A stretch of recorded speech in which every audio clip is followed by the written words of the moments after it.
You are now watching KG Channel. Hello and welcome back. Ito na po ang mga maiinit na balita. Sa wakas ang pinakahihintay ng mga netizens, nag-update na ang aktres na si Bea Alonzo sa kanyang social media.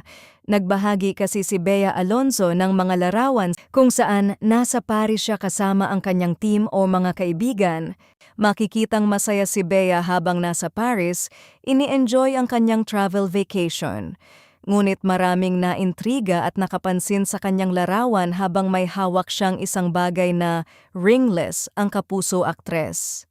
Nag-viral agad ang post ni Bea Alonzo at naging usap-usapan nga ngayon sa social media ang latest photos na ito ni Bea Alonzo matapos mapansin ng ilang netizens na tila wala siyang suot na engagement o wedding ring. Ipinagtanggol naman agad ng mga fans si Bea Alonzo. Ayon sa mga fans o supporters at mga followers ni Bea, na hindi naman daw ito nagpo-post na suot niya ang kanyang engagement ring or wedding ring aside sa mga endorsements niya. Wala pa rin kumpirmasyon kung ikinasal nga si Bea at Vincent hanggang ngayon. Samantala, marami ang napawaw sa mga larawan na ibinahagi ni Bea. Mas lalo kasi siyang naging blooming ngayon, magaan ang aura at makikitang masaya siya sa mga larawan ibinahagi niya sa kanyang social media. Samantala, may kumalat din na larawan ng negosyanteng si Vincent Co na tila busy ito sa kanilang negosyo at mga events ng kanilang kumpanya. Spotted siyang hindi kasama si Bea at mag-isa lang niya. Ayon sa mga balita na busy din si Bea sa kanyang proyekto at ibang trabaho. Kaya hindi tuloy mawari ng mga netizens kung talaga bang kinasal na sila ni Vincent Co.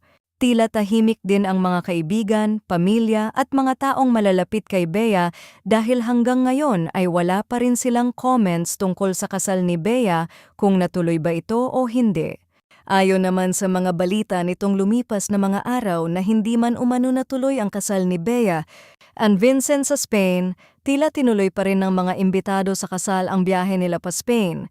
Dahil meron na daw silang ticket kahit na maugong ang mga balita, wala pa rin naman say ang mga friends and family ng actress.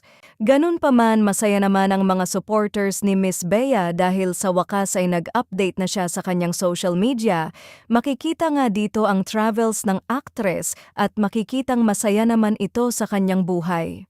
Sa tagal kasi na hindi nakapag-update si Bea sa kanyang mga fans, nag-alala din sila sa aktres, kaya sobrang na-miss nila ang aktres nang hindi nila nakikita ito kahit sa social media.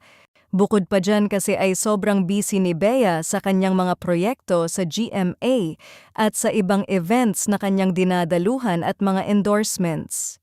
Kung sakali man daw na hindi nga natuloy ang kasal ni Vincent Co at Bea Alonzo, pinagdadasal pa rin nila ang kaligayahan ng kanilang iniidolo. Hanga din sila sa katapangan ng aktres at sa courage na ipagpatuloy lang ang kanyang mga ginagawa kahit na mahirap din ang mga pinagdaanan niya. Samantala, may mga fans pa rin na hindi sumusuko at may hope pa rin na sana ay natuloy pa rin ang kasal ng aktres. Kung sakaling hindi nga daw ito natuloy, ay tuloy pa rin ang suporta nila sa aktres. Hangad ba rin nila ang kaligayahan ni Bea at sana ay masaya ang puso niya ngayon dahil deserve din niyang sumaya sa tamang tao na magmamahal sa kanya at aalagaan siya ng tama.